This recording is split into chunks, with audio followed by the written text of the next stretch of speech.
Okay, this week on the Paddock, we're going to look back at what was a brilliant Cheltenham festival, particularly for our special guest, Dan Skelton. Dan, thanks for joining us. Before we hear from Dan, congratulations to you. You're lucky 15 on the Paddock, the Each Way Park Cop. Rishi, well done. Park Cop, yeah, and thanks to a couple of Dan's horses, New Lion, Lure de Sud, and then... Why did you look at him when you said Lure de Sud? Oh well, sorry, Dan. I didn't know whether you've seen that episode, but there was an episode in which we had to check, make some selections for Cheltenham. I suggested Lure de Sud in the Queen Mother Championship. It was shot down. I told you it wouldn't win. I was right. There we go. Told you. Beat Madgeborough, he said. Yeah. Against Madgeborough. Lure de Sud. Madgeborough. Couldn't be Liberty Hunter either. Anyway, you're brave. Yeah, it's only just started. I've driven all the way down here. Yeah, he's a belly. Did you pick up winnings on Madgeborough, did you? Yeah, not many. No, that was game over. That was game over quite early. Obviously, I've heard about this multi you've had, and you've obviously not on this podcast, by the way. No, of course not. You must have caught the lot. Yeah. as is well documented, I didn't place the bet I suggested. So we were asked for a lucky 15. Yeah. And I put up Supremely West of Dan's, which was about, I don't know, 5s at the time, which had shortened up a bit. Jinko Blue, which was about 16s at the time. Meet You by the Sea was 12s at the time. And one other. Saratoga, which was about probably 11-2 at the time. So what would that have paid? Well, at SPs, a £1 lucky 15, so 15 bets, a 15 quid total bet would have paid £4,500. How much did you win? Well, I didn't do it. I didn't do it. I did other multiples around it with others, but I didn't pop the lot. You did an Each Way accumulator on your horses. When did you place it, and how many horses? God knows, can't remember. But it was like in the weeks building up to it, not like months ago. But I just thought they're in good form, and I just thought I couldn't pick one or two. I barely ever have a bet, so I just thought, I might just have a little Each Way run up and see if it happens. And then I needed Cabral and Grey Dawning to cop the lot. They were both fourth. What would it have paid? I haven't got a clue. No. I'm not like him. I don't talk myself with what it was going to be. Oh, I've done all the variants on a workout ACCA and how much if I'd have done it. Anyway, there you go. Should have, could have, would have. Plenty to talk about though outside of the bets we all had or didn't have in your case, Tom. Can we just say about Oli as well? 66-1 winner. Oh yeah, but people are so bored of that. And Matt Nichols went on Lucky's show on Sunday and said, "Stole your thunder." Yeah, basically said that he told me to put it up. Yeah. So no, White Noise kicked horse in that. I did. I tipped up Matator in one of the boxes each way. You were floating around like Jesus. It was complete. I think I must have mispronounced something. I don't know. But someone said, "Oh, thanks for Matator." I was like, yeah, okay. So I think the lesson is we've all had lots of winners at Cheltenham. None of us are any richer for it, though. Definitely not. As I say, plenty to talk about. So Dan, really appreciate you coming in. Let's look back at it all now. What are we worried about with horse racing? I remember watching your dad at the Olympics. As a board member of the Kempton, is it? What's your role, actually? He's a member of the Jockey Club. Member of the Jockey Club, sorry, yeah. Good news, 100 million investment. You've had the head right treatment. I tell you what, I come close to getting it the other day. He actually did say another thing as well, and I use it all the time. If there's any doubt, there's no doubt.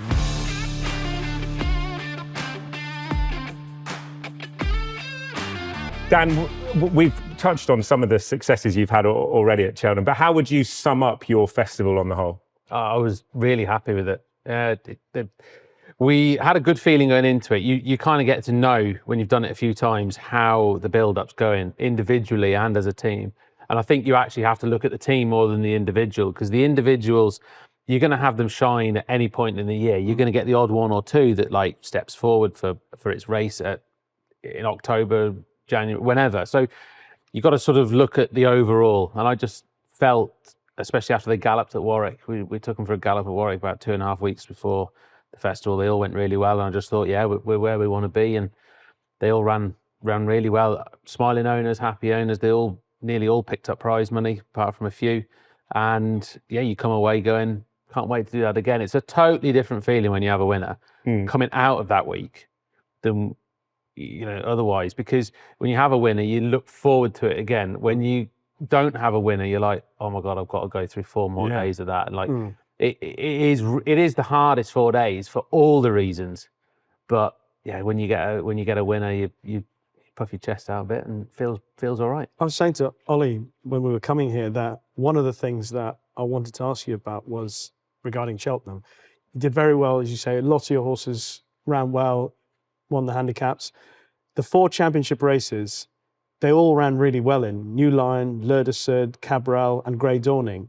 But ultimately, is that where you will end up judging yourself in years to come? Is that the barometer that Willie Mullins and obviously Paul before set? Yeah, no doubt. But you know, to get those horses is really hard. You don't just like pick out 1 or 2 at the start of their careers and you're going to decide that they're going to be the Grade 1 horses.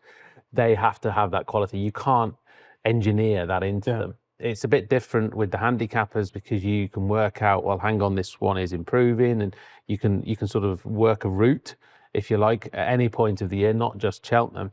But those Grade 1 horses, it is all about quality, and you then have to harness that. But we were delighted to have the runners. They've all ran well, like you said, you know, but just that bar is just so high, and it feels like it lifts. Every time you get one, you feel like, oh, okay, you know, it's moved on again. Because this season, I've been saying all along that I've noticed that you've got bigger team running lots of horses and novices, looking for, sort of emulating the way they do it in Ireland with Willie Mullins and Gordon Elliott running loads of horses and novice races and finding those quality horses.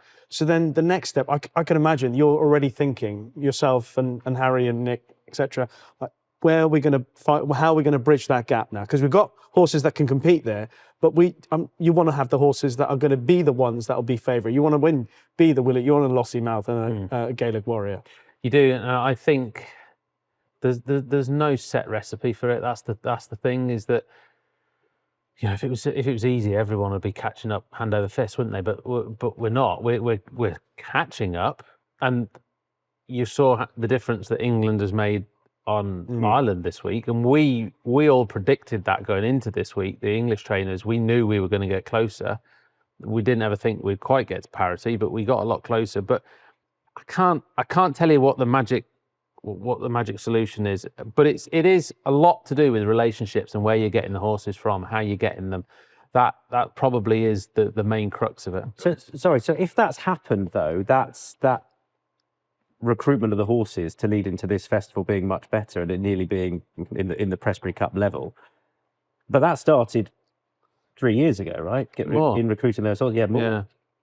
So have you been aware of it for some time, thinking this domination is only going to last so long because I know the horses I've got coming through? No. Because if you just sit back and wait for it to happen, it'll never happen. You have to, you have to promote it. You have to go about it. And I remember whatever it was 3, 4, 5 years ago, whenever it was, when everyone was going, all the best trainers are in Ireland. No wonder all the owners are in Ireland, and the prize money's better in Ireland, and that narrative was going on. You know, I was walking around these race courses surrounded by other British trainers, and like, we were not happy about it.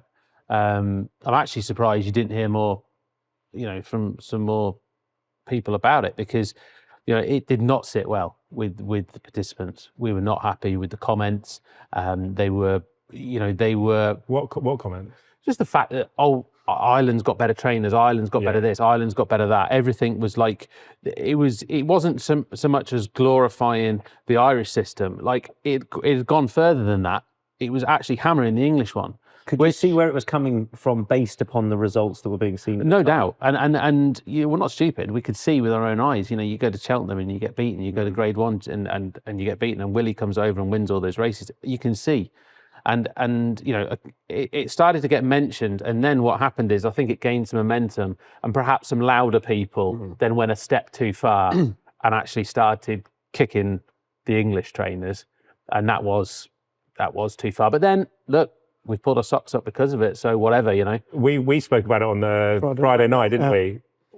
A lot has been spoken about the Mullins domination in recent years, and there was even talks like, can we do anything to stop it? Should changes be made to avoid Mullins dominating, etc.? And actually, what we spoke about on Friday night, and you made the point, is his domination is great for the sport, because you look at the results day last week, and Britain were 1 win away from tying the Presbytery Cup. Has his success consciously made you and your team raise your game? Absolutely, 100%. In what areas? Every area. And you saw earlier in the year in the press, I said this year, to win a trainers' championship, I've got to win £4 million in prize money, which has never been done before, because he's pushing us to make that happen. So I've got to go and do it. You either do it or you don't. And if you don't moan about getting beat. So whoever it is in whatever sport, if they're pushing, they're not just pushing themselves, they're perhaps dragging a few people along with them. They're pushing the ones that are, the next in line and on the tree to go harder and to achieve more. And yeah, it is super, super competitive. I don't believe that we're going to get extended periods of dominance going forward in our sport anymore. I think Willie, this is obviously an unprecedented dominance that's lasting longer than any other dominance has. But I think beyond that, I think we're going to get shorter periods of dominance, because the push and the drive is to the absolute nth degree right now. And we are pushing as hard as we can push, and we'll find a new way to push a bit harder next year and the year after. But the incremental gains are getting smaller and smaller and smaller. But could it not be you that you've smashed the record for prize money by a British trainer in a season? You're basically, and we'll talk about it in a moment, but you've essentially, I think, won the Trainers' Championship this year. You probably won't say that, but it looks like you are going to get it. And there's a gap between you and the others on these shores. Do you look at what you're doing? And even hearing you there's a real fire to sort of keep this going. I know you're such a competitive bloke. Can you see you being the dominant force for a while? I can, but it's the wheel keep turning. And yes, there's a bit of a gap there at the moment, but that gap will be filled, and I can see the fillers. I can see who's really putting in the effort to fill it. Who are you most scared of then? Well, the obvious ones. Ollie Murphy, Ben Paul. Ollie, Ben, Nicky's phenomenal. Paul has got the fire in his belly that he's always had, and then just behind those, you've got the even younger ones that are going to take longer. It's going to take longer for them to happen than they think it is. Because I remember when I first started, I said straight away I want to be champion trainer, and it was a bold comment at the time, and judge me by it the whole of my career, whether I did or I didn't. And I'd still, if I do or I don't, I'll be judged by that comment, because I wanted to be at the top. But I can see who's filling it and who's going to fill it. But I also know it's going to take some time to fill it. But once that's filled, where do you go next? So if we're here, someone's here, they can see the difference. It's like when Willie won those 2 championships, beat us on the last day. I could see where I could get the differences. I can see where tactically, that's where I can make the differences. But when you're in front, you're going, right, how do I stretch? Where do I stretch? And you think, I've stretched everywhere I can. Where's the next stretch? You have to, you then have to be the new thinker. You can't just be the follower and the one that takes an old idea and improves it 10%. Now you've got to be the one that actually thinks completely differently. That's like any sport, isn't it? Like Federer was dominant, Nadal comes along, Federer has to challenge himself to improve. Nadal, Tiger Woods. People used to criticise Tiger Woods when he changed his game, where he changed his swing, where he had changed coaches. Like, why, if you're winning all the time, why are you changing your coach? And he would change coach and then find a little bit more, to the point where he pushed himself so far that he actually couldn't go any further. But the earlier in one of the episodes we talked about, I asked the question, I said, do you think, you mentioned all the people that are pushing and filling the gaps. Do you think Paul Nicholls will ever win the Trainers' Championship again? I don't know, it's hard, isn't it? It's hard because things move on so quickly. But I can tell you now he wants to. The difference between the theory and the reality is going to be borne out over the next X years. But he definitely hasn't given up on it. It's going to be hard for him to do it. He knows that. But he's a constant competitor. And I think the second your chin goes down, the second you don't think you can do it, you're done. And that man he ain't giving up. He ain't giving up. He's not thinking that, but I think what we saw this week was where his struggles may have been. It's not in the recruitment of horses, it's not in an ability to train, but you look at the horse that won the Supreme, the horse that ran really well in the Ballymore, Yorker Baldramatha, and it's the retention of those horses, and that has what has been difficult clearly in those last few years. He's had the horses. And he touched on the late Paul Barber and how that has, perhaps affected some of those relationships. And that's clearly something that you have managed very, very well. That we talk about retention of horses all the time, but your retention of owners as well. Well, the thing is that is a cog in the whole clock, right? is retention of owners. It's horses, it's new horses, it's old horses, it's rejuvenating old horses, it's bringing forward the 3-year-olds, buying 2-year-olds, doing something different, having a, in our case, we've got a broodmare system. Like they're all individual cogs in the clock, and they all need to work harmoniously. And I think Paul had that. That's why I say I think it's going to be very hard to have a maintenance of dominance over a long period, because teams change.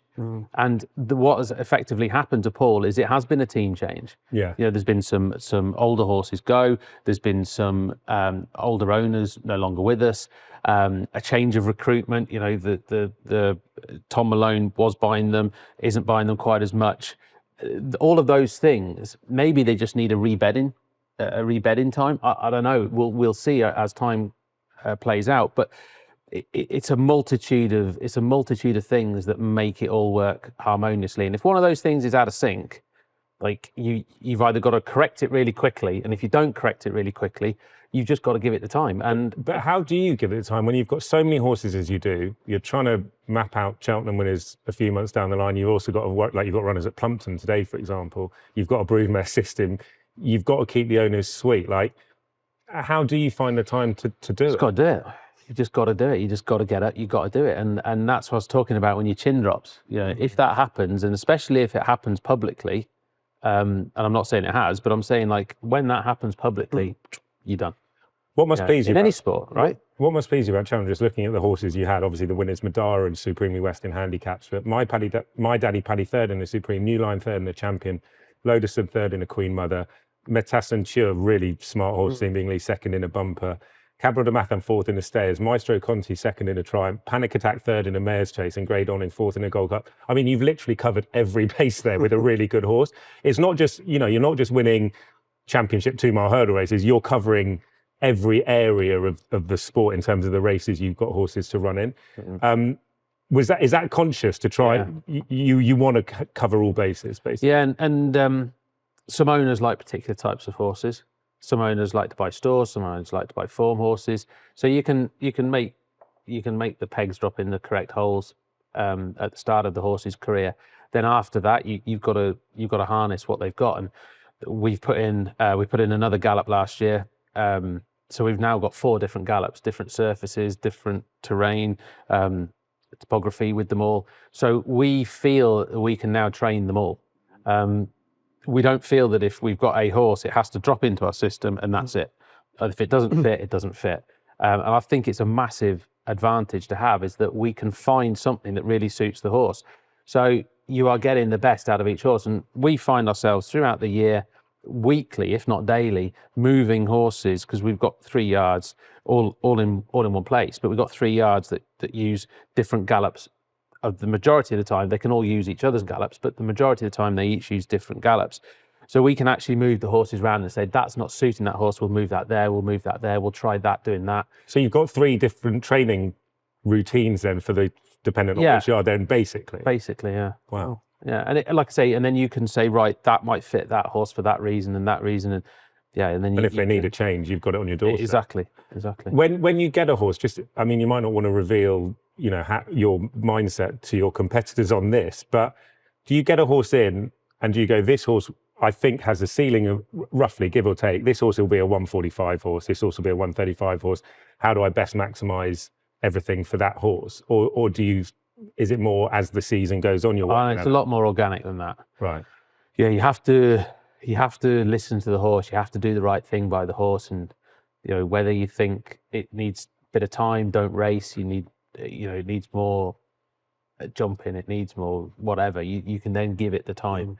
But the outlook is, when it gets to the end of its career, make sure it's achieved all it can achieve. Underachieving is a sin. So if you had a horse, the best it could achieve is 130, and it made 130, job well done. It might be disappointing because he costs a lot more money than that, and the owner's expectation was it was going to be a 140 plus horse. But if you knew and time and everything bore out that was as good as it can be, you've done well. If you have one that could be 150 and it only makes 125, that's a sin. That's what keeps me awake at night, is underachieving. And yeah, we do our best to make sure that doesn't happen. You don't improve many Dan Skelton horses, really. Like, I don't think you know. And there are some trainers out there, flat and jumps, who you sort of look at and you go, oh, that's an ex so and so horse. Well, probably, I'm not expecting that to. He's about to. Willie Mullins bought a horse off us cheap at the sales years ago called Cabaret Queen. She was a Highclere horse, and I thought I was doing everything right with it. And her wind was a bit thick. We ran her in a tongue strap, cross noseband. We did everything we could, and came to the end of the horse's agreement with Highclere. So the horse had to go to sales. Went to the sales. A club bought it, sent it to Willie. It ran in the Limerick National. I can't remember which one. The Munster National. No tongue strap, no cross noseband. Made all the running, won in heavy ground. And I was like, I was going to say you got your own amount of panic attack, but she went to piping before she. And I was like, what happened there? How do you feel? Could Did that really not believe it? Did that keep you? No, it didn't keep me awake at night. But I was just like, right, we need to think. We need to sort of.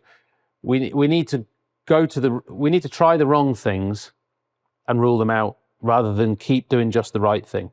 Would you ask Willie what he did? No. Okay. I wouldn't expect him to tell me. Would you be close? Like, I honestly don't think he did anything other than got that horse into his system, did everything that he normally does, run it exactly how he runs it. Would you ask your peers what they do? And would they divulge that Bits and information? pieces, yeah. I mean, Would you ask Willie? We'd ask all sorts of people. I know Willie well, Do you have but a I hole don't. on the inside? Yeah, well, we've got a little fella there called Steve. Yeah, We mustn't- exclusive on the. We must make sure he keeps his job. You know that every man called Steve at Willie's will be sandwiched tomorrow. Steve sat somewhere and you're like, no, it's not me. But I don't know him well enough to ask him something like that, and nor would I expect him to discuss anything. But Willie'd be a fella that I'm sure if you said, oh, geez, what about this, what about that? He'd tell you, like the whole thing with his gallop this year, because it was so wet. He freely told everybody that's been the issue. Do you think he's a genius? Or do you think do we throw that word around and he's just got the best system in place? Well, I think the word genius is good, but it's probably not. It's an all-encompassing word that means somebody is doing something that other people aren't and thinking in a different way and thus getting results. So I suppose by virtue of that, yes, he is. But I actually think he's actually a lot of other things that make him the genius. He's super brave. Like, he runs them. He will run them. Do you know, a lot of people are a bit... You're going to take us down to fact to find. We're going to get onto that. Yeah, but like, he'll run them. Do you know what I mean? He'll run them. He'll run them in soft ground. He'll run them in heavy ground. He'll try them. The horse that went straight over fact to file went straight over fences, didn't go over hurdles. Florida Pearl all those years ago, the same thing. But a lot of it is born out of confidence and out of bravery. A lot of those things are. And then, you know, you hear the stories about Willie takes 30 horses gallop into the Curragh one day, and a couple of fillies get off the lorry, and he says they don't need to work. We'll just give them a pick of grass and put them back on. Of course, that's genius, but that's horseman genius. That's noticing something and doing it. And he's just got that. He's just got it. He's got it all. He's the complete trainer. He's got it all. And genius is probably the best word to describe him. But I think it's a lot more. He doesn't just have this light bulb moment, I don't think. But yeah, you can see that he's always thinking about his horses. Can I just ask a question about your horses and the jumping element of it? And obviously, your dad, I remember watching your dad at the Olympics. Were you working on that one? Genuinely? Yeah, 20 I was going to say, you covered quite a few.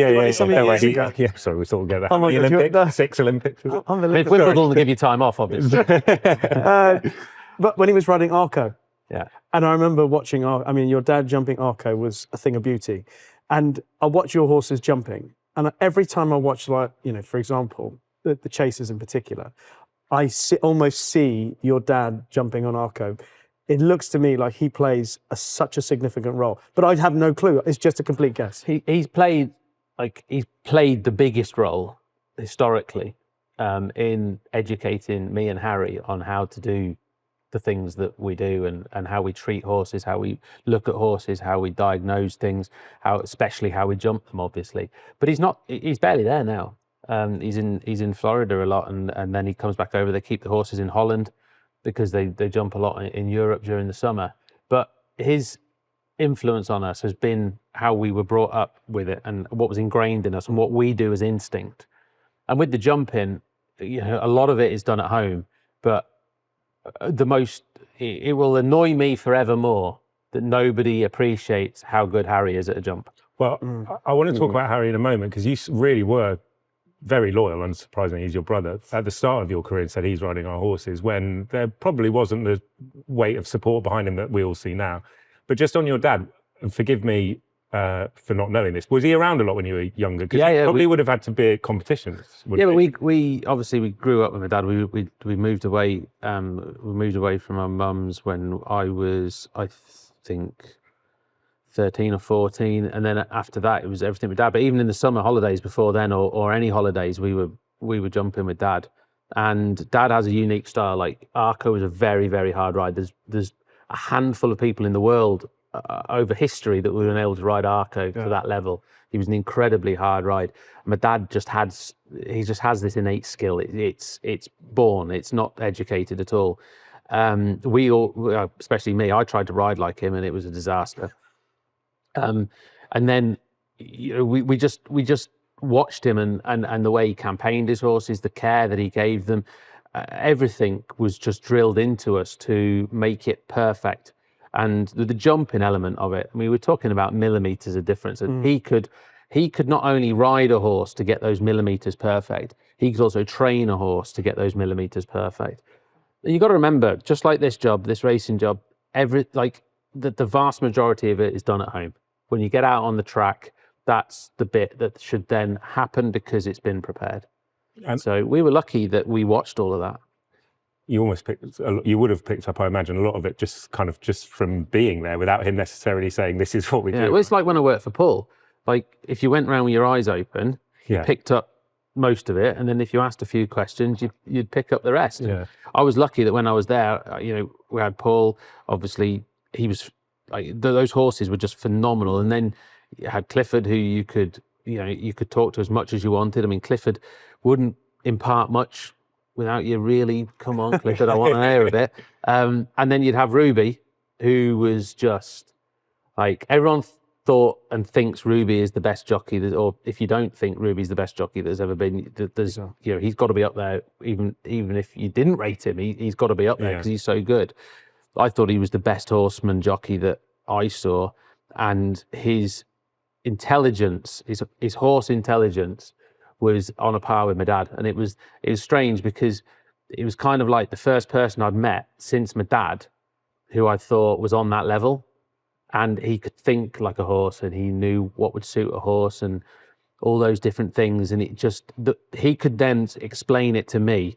Not that I asked him, especially. I did some things, but he explained things on a level that I really, really picked up on and worked out, and that's borne out in our business today. I think that's being borne out by his punditry as well on ITV. Yeah. I thought he was exceptional last week. I mean, ever since he's turned his hand to it, because exactly that. Like, he says things that, even though we watch a million races, you go, bloody hell, I didn't even. Yeah. He's thinking sort of 8 steps ahead of the curve. Ruby was always in tune. But Ruby was always in control. He was in tune, and AP is the master, and he would never leave anything to doubt. Like, he would never, if you want a description from it, he'd never trust a horse to do the right thing. He'd insist the horse did this. Yeah. He'd leave, like, it would hurt AP if he left a horse to make a decision and it made the wrong decision. He'd go, why did I let you choose? Yeah. And whereas Ruby was a little more delicate than that, perhaps. But awesome, absolutely awesome. What's the age gap between you and Harry?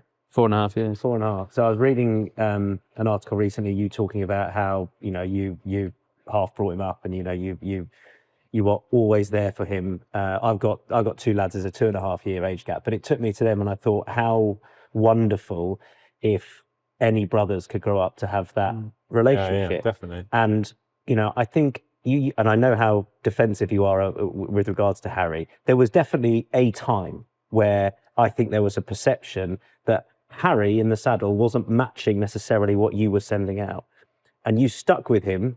You stuck by him, and you now are reaping the rewards of that. I think. Do you think that's fair? Oh, absolutely. Did you ever have a moment's doubt yourself? Not a second. John Franken mentioned it here on this podcast. He said, I watch Harry Skelton, if he goes, having Dan Skelton, being able to rely on Dan Skelton for his horses has been the making of Harry Skelton. It goes hand in glove though, right? We just work together and it works. But Harry was never, at the start of his career, he was obviously tactically, he was one-dimensional. He'd attack and, that's born a little bit out of, riding for Paul, because Paul loved you being aggressive. And it was also born out the fact that he was hyper-competitive and he didn't probably really know a different way to ride. And it's only over time and if you go out there and there is, respect that the result is going to be the result, and you can amend that result in a very small way, you have a chance of going and giving the horse the best ride. If you go out there and decide that you are going to be the master of all, and you are going to, you're effectively going to go and ride 9 other horses in a 10-runner race, you've no chance. Yeah. You have to go out there and you have to do the best for yourself and your horse. Harry used to go out there perhaps and think, right, I'll take this by the scruff of the neck and I'll be in control of the lot. But that's the young bull and the old bull, isn't it? You grow into the older bull and you learn a little bit of. I thought the best ride of the week actually was on Kiko Rocket Utoxeter, to be honest, because it would have been so easy after a Paddock who kind of travelled there looking like the winner and then didn't quite sort of get past, for him to slightly change how he rode Kiko Rock with that in mind, but he just stuck to his guns. And I'm not convinced Kiko Rock stayed, to be honest. I might be totally wrong, but I thought he sort of kidded that horse into winning that race. It was exceptional. And then the Betfair chase 2 years apart on what he did on Grey Dawn. Yeah. I thought this probably the year just gone was absolutely superb. And like you see that time and time again, but I imagine what Tom's alluding to and what we all kind of, when you first started out, would you have had to have quite heated, protective big brother? No, my brother's riding this horse. No, I think a couple of owners came with their own jockeys. I didn't take. I think there was 2 or 3 at the start that I didn't take their horses. As the team got bigger, we took them on because we needed early on. We needed more riders. Yeah. But I was convinced.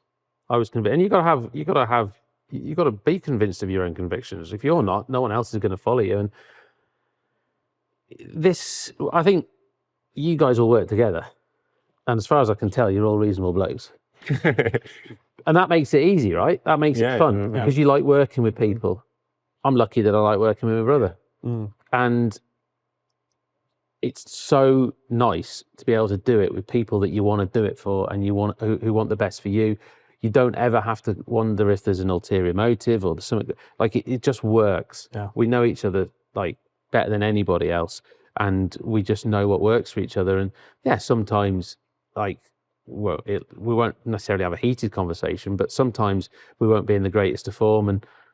But nothing's ever going to happen for anything to get between us because he's my brother. I know I need him. He knows he needs me. And at the end of the day, we have created a business there where it needs both of us. Yeah. So you have to put egos aside some days and say, well, we employ 77 people who rely on us for mortgages and everything else. We can't. We have to do this right. Did you used to fight when you were younger? Not really, no. I know not which really. side of the argument I'd like to be on there anyway. A little bit, but not really. Harry Cobden's obviously taking over from Mark Walsh in May as JP McManus's retained rider in Britain and Ireland. Yeah. Have you had a conversation with JP about who rides the new line next year? No, I haven't. But they'll all get borne out over the next few months, weeks, whatever. But I don't know what's going to happen there. But I actually, JP, having had horses for him, and JP's a very private man, and I won't say anything. I won't say anything that to sort of like go beyond that confidence. But an incredible man actually, because he says some things sometimes, and you think, I never thought of it like that. And he's, Willie said the other day, like he'll make his decision which race he wants to run his horse in, and he's been there enough. And people must go, no, I'm not sure that would really be the case, would it? But he has a real understanding for horses that you'd expect, obviously, but sometimes he gives you that other angle where you go, I hadn't thought of it like that. A lot of people would have spoken about it. We've touched on it. Factify was pulled out on account of the ground, and there were quite vocal comments from Willie and JP, slightly out of character. They don't really sort of speak like they did, saying that they were disappointed that Cheltenham didn't water more. and the ground was as fast as it was, so they pulled Fact to File out. What did you make of all that? Well, for a start, I think it's so disappointing that one of the best horses in training didn't run a fit Fact to File, didn't show up in the Ryanair or the Gold They Cup. were saying they were minding the horses. They were minding the horse. Personally, I mean, I've only spoken to a few other trainers and owners and jockeys on the day, and they didn't see a major issue with the ground. Now, obviously, they don't look after Fact to File, which I understand, but I didn't see what Willie Mullins and JP in particular, Willie Mullins was vociferous about. I didn't see it, about the ground being a concern for Fact to File. But yeah, but ground's an opinion. Even when the clerks of the course call the ground a particular ground, you know, it is open to interpretation, and it's open to interpretation on an individual basis per horse, not just per yard, but per horse. They felt it wasn't suitable for that horse, and I think that was the only one that didn't run. Yeah. It was. So there were very few on account of the ground. Spallan's Tower came out as well from the yeah, Gold but Cup, I think that was quite predictable though, because he's obviously historically all of his best ground has been on a lot softer. But look, the decision was made, and that was it. And yes, the sport unfortunately lacked its star in that race. But if their belief was that this is too quick for this horse, and we could run the risk of it injuring, then they've done the right thing, because we get to see him another day. If they'd have made the call to run and something happens, you've got to remember the other side of the coin. It was very unlike both parties, like you say, but sometimes when you feel strongly, he also said that if it was like that again, they wouldn't bring horses over in the future. You must have gone. I think that's. I was going to say to you in the next day, I was surprised to see you, Willie. Yeah. I thought you stay at home. but that's no different. That's no different to a footballer, lobbying a referee. To me, that is putting in a little subconscious marker for next year. We want easier ground, in my opinion, and that's. We know what the festival. Now, I don't think he's not going to act on it, but what would the festival be like if Willie didn't bring a certain amount of horses because he was worried about the ground? So I think there is an element of that. Whether Willie was doing it consciously or subconsciously, I don't know. But I think that's the same in every sport with the rules makers, that you try and get on side of them and think, I have influence here. I'm going to try and make you act on my behalf. I think, John Pullen a couple of years ago was criticised for putting too much water on. Do you remember when the bumper, it was a downpour and they moved the racing under the bumper? Imagine if he'd have put lots of water on because he's worried about Fact to File not running or running about certain horses not running, and then we'd have got the 12 mil overnight, and then there would have been more non-runners. It was completely acceptable, obviously, for Fact to File not to run, completely their decision, and I can understand it given the ground was on times a little bit quicker actually than advertised. Yeah. But to go in on the course like that and to make a little threat for the future, I think was unnecessary and uncharacteristic. But I think I personally think that comment was born out of frustration. Yeah, of course. I don't think he had no intention of acting on it. But Bambino Fever had run disappointingly. He blamed that on the ground at that time when it happened, and he's now not running Fact to File. He's pissed off. Yeah, but the thing about the ground is that nearly every racecourse has spent millions and tens of millions of pounds in some cases on drainage. And then all of a sudden you get a dryish spell coming into the spring. If John Pullen had put 8 to 10 mils on 2 days before, it would have made very, very little difference. Like, it's nearly an impossible job. When you get to that point. You need rain the weekend before and probably a bit during racing to keep it slow. The clerks have to water for safe. I think when you start asking clerks to water for soft, I think you are then influencing beyond perhaps where is acceptable to those that want a little bit better ground. Because there's going to be a year in the next 5 where it buckets it down, it's going to be soft, heavy, we've seen it before, and it suits those horses. And then another day it suits the better ground horses. That's the nature of the sport. That's why you get different results. Well, the ground has to be reflective of the weather, right? You can't make it any other way. It's got to be because that's what the weather is like, and work with safe. And anything beyond that, I think, is wrong. Let's turn our attentions to just sort of more broader points, because we've seen recently Jim Mullen was talking about perhaps, or there have been conversations about going Wednesday to Saturday for the Cheltenham Festival. I'm not going to bring up a 5-day Monday night. I'm not going to bring up a 5-day festival again. And there's also been announced that significant investments coming into the Jockey Club. 100 million, is it, from a catering company?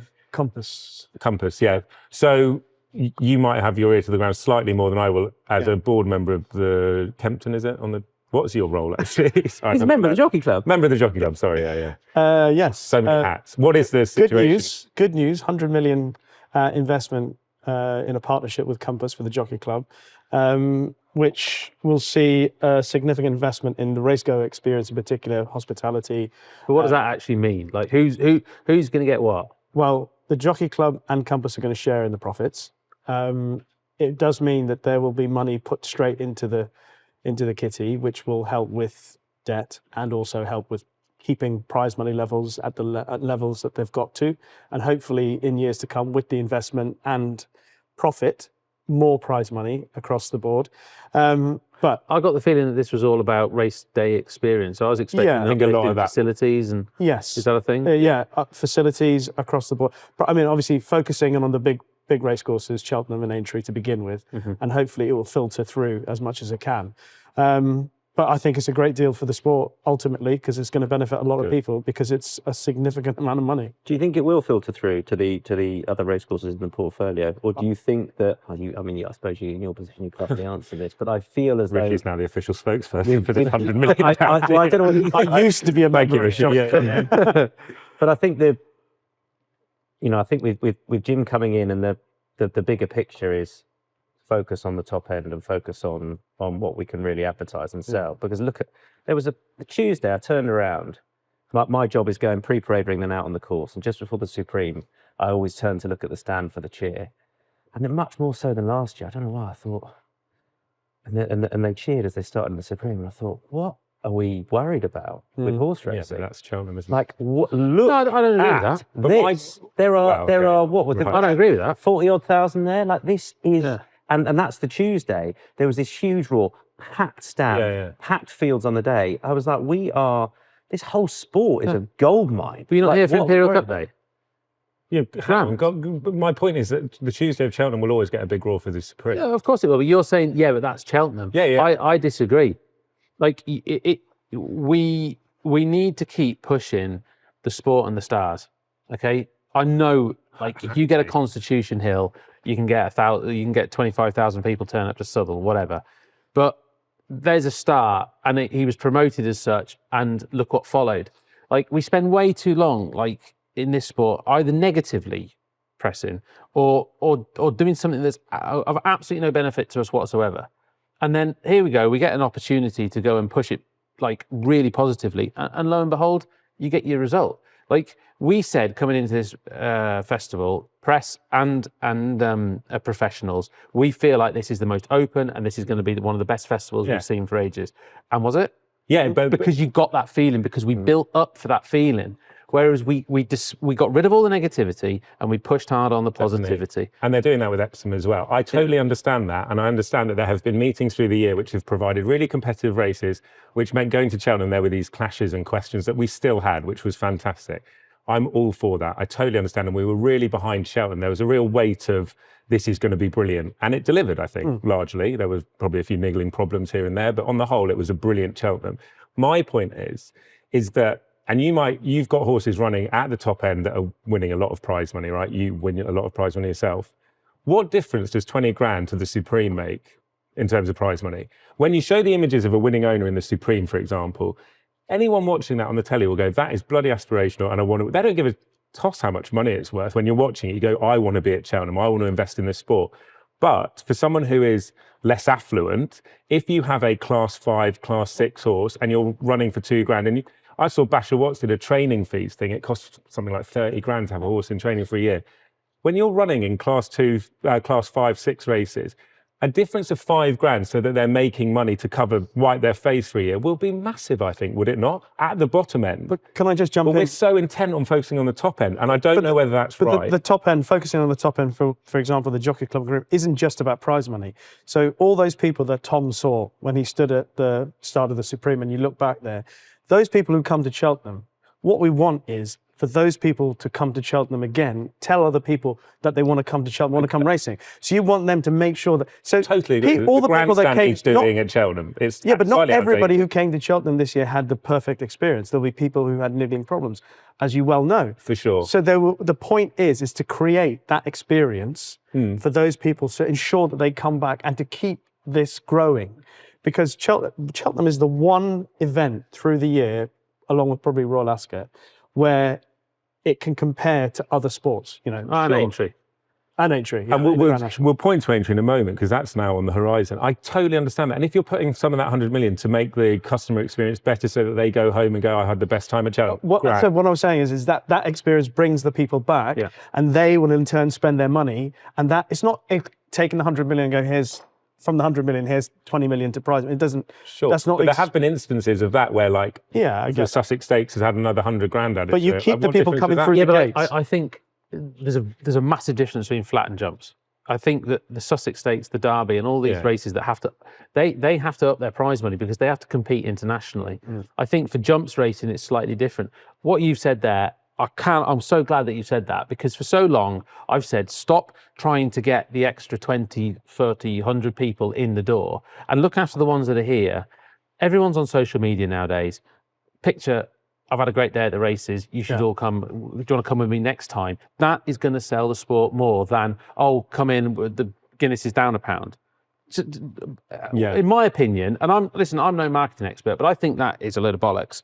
I think what you have to do is you have to give the best experience you can to the current people and then make it, like you said, aspirational. So they said it was like one of the youngest crowds they've ever had at Cheltenham.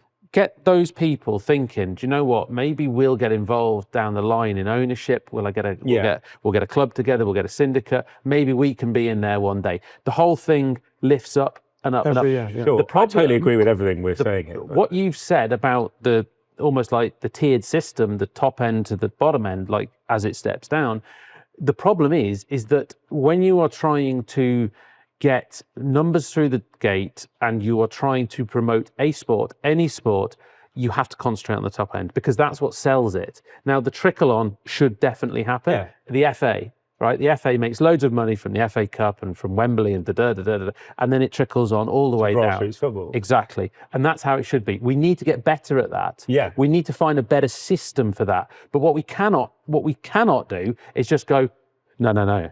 Oh, no, of course. And you know what I can't mean? just ignore the top end. Absolutely. And everyone's going to, like, some of the people are going to watch this and go, oh, it's all right for Skelton. But it's not all right for Skelton because, like I've said, I'm paying 77 people. We employ, like, we have got massive outgoings. Yeah. We need it to be as good as it can be and better, just like everybody else does.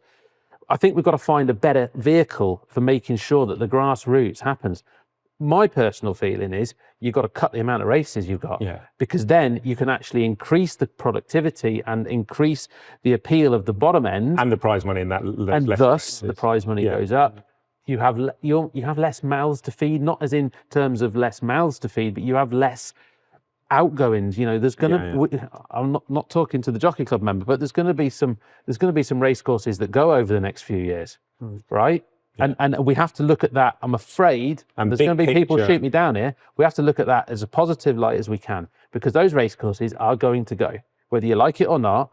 They're going to go, and we have to then we have to future-proof. We have to future-proof ourselves off the back of that to say this is how we're going to make it better. But there's no doubt that the sport's in a great place overall.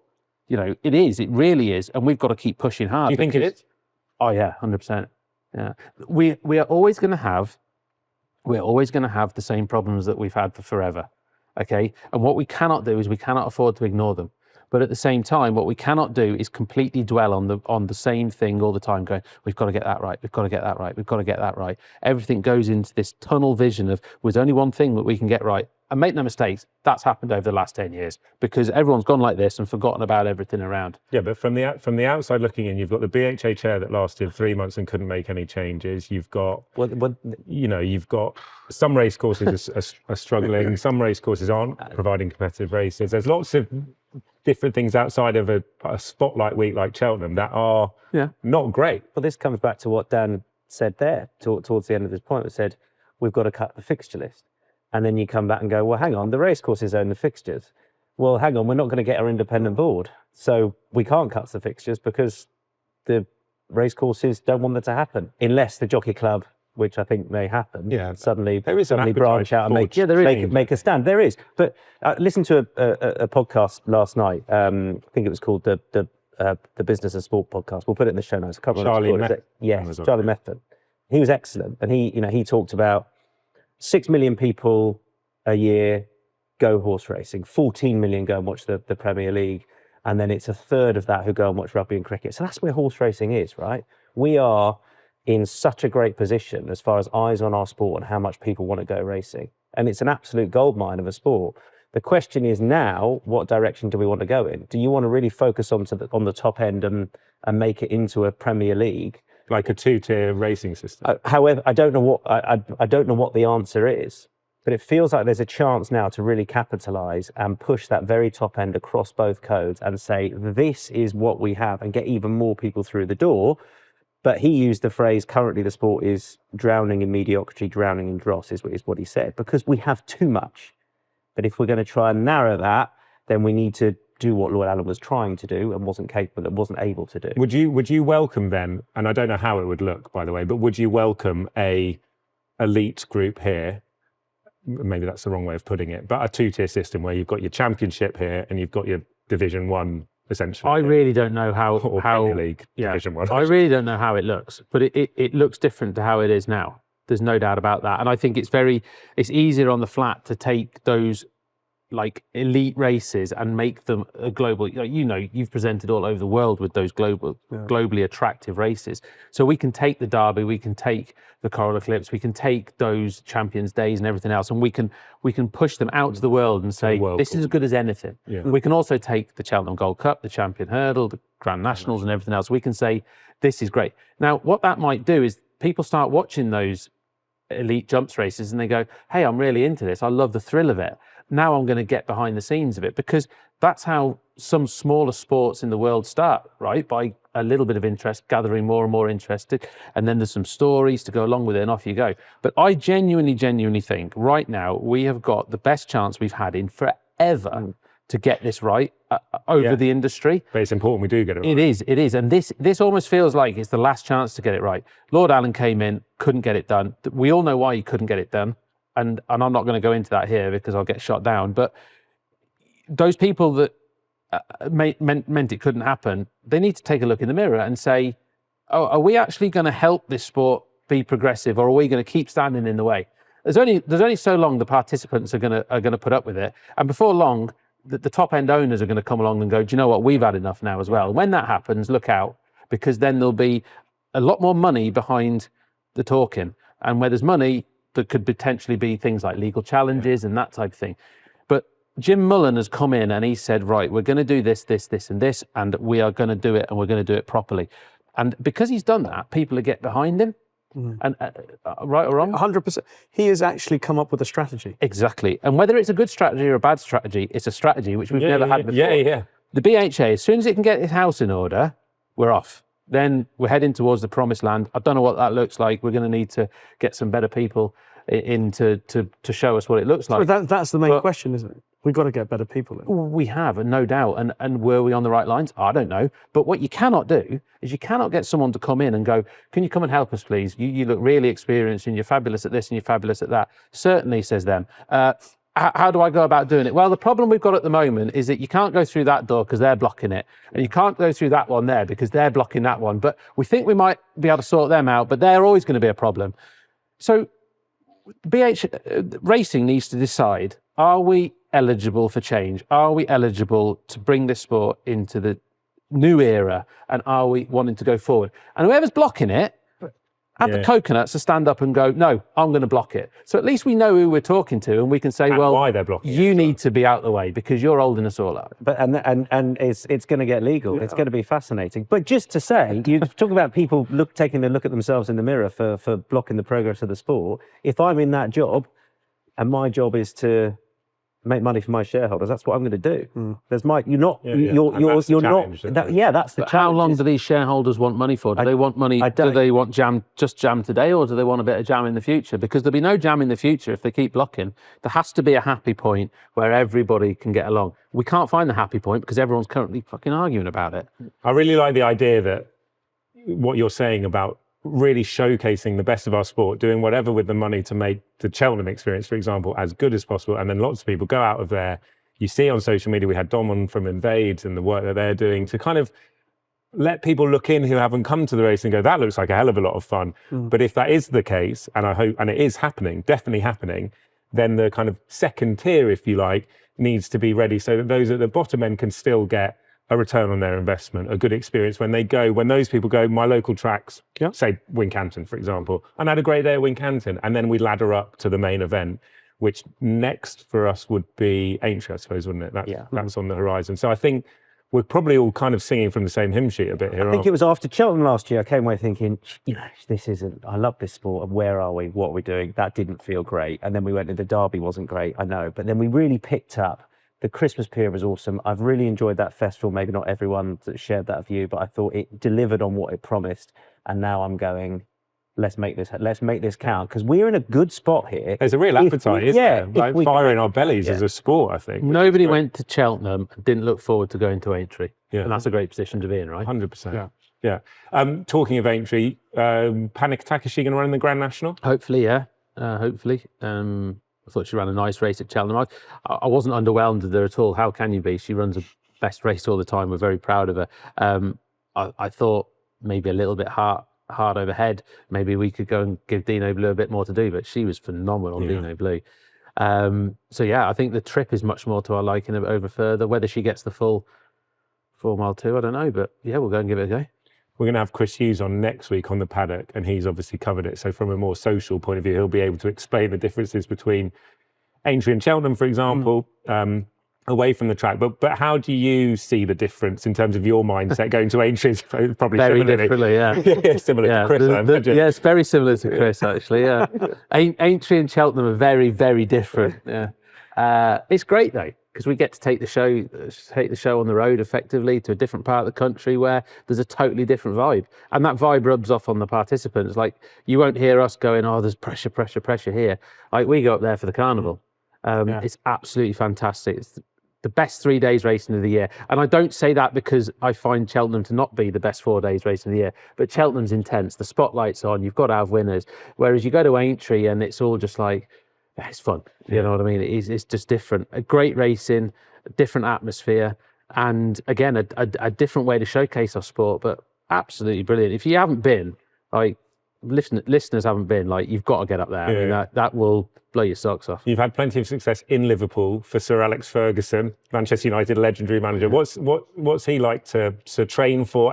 And throughout your career, have you sort of lent into his brilliance to help you? Yeah, he's an open book. I suppose he wasn't like that when he was younger and working, but he's an open book. I can ask him lots of different things, and he's always very forthcoming with bits and pieces. He's just a great man, and it's so interesting. Like, people like that just blows my mind. Like what they can draw on. They've been in it all, seen it all, and they've come back from defeats, and they've gone on winning runs. And did he ever give you like something that you went, bloody hell, he's seen that, and I've like a piece of advice or something? Make a decision. Yeah, just make a decision. Doesn't matter whether it's right or it's wrong. Make a decision. Stand up. Make a decision. There's always one thing he always said to me. He said, if you get it wrong, learn why you got it wrong, but never be afraid to make it. That's exactly what my wife says to me. Yeah, indecisive. Exactly. Stop being so indecisive. I mean, that's how it's said politely. He actually did say another thing as well, and I use it all the time. If there's any doubt, there's no doubt. So I like that. Nice. If there's any doubt, there's no doubt. Well, I'm still processing. If there's any doubt, there's no doubt. Yeah, so I might ring him up and say, look, I'm not sure whether I should run this horse here. And he'd say, well, if there's any doubt, there's no doubt. Right, okay. Don't run it. Gotcha. Sorry. Never get the hairdryer. Have you got it? Got it now. Oh, I tell you what, I come close to getting it the other day. had the hairdryer treatment? About a month ago, yeah. Go on. Yeah. One of the horses had ran, and I forget where I was. There was no signal at all. I pressed to ring, and it never went through. And I thought, he must be busy or whatever. So rang him back the next morning. You didn't ring me yesterday. I said, I did try. Bollocks. So I was thinking, I got no chance here. yeah, I'm sorry. I thought, how am I going? I've got no chance talking out of this, have I? Screen grabbing proof that you tried. So yeah, and I feel very lucky to have got one. I actually compared it to one of Pat Hales's hair dryers the other day, and I said, "You're a mouse compared to Pat." Yeah, Pat gave you a spray, did he? Yeah, fantastic. But they're huge supporters of racing. Jed as well. And is Maestro Conti going to run at Aintree? Yeah, he will. He'll go there. Yeah. He ran a blinder at Cheltenham. Brilliant. Yeah. At the time, I watched him jump. We didn't quite land smooth at the last, but watched it back again. Patrick was level with us and going better. So, yeah, we got beat, but we'll try and win next time.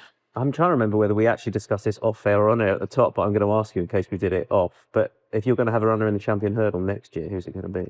Yeah, well, my grandfather said to me, there's no point having a mind unless you change it now and again. So it might be my daddy Paddy, having me said immediately afterwards, we're going to win the Arkle next year. But we may think about staying over hurdles with my daddy Paddy. Okay. So the new line is that he won't be over 2 miles again? No, that's not saying he won't. Okay. There's a lot of water to go under the bridge. Let's see. But Tom Segal put him up for the Stairs Hurdle, and I'm on record saying I couldn't talk you out of it because maybe that's the route to go. Time and runs will bear out for us what we should or shouldn't do. So, and that leaves Cabral de Mathan. I think he wants to go chasing. Okay. Yeah. This is an unfair question, probably. Who's the best horse in your yard, do you think?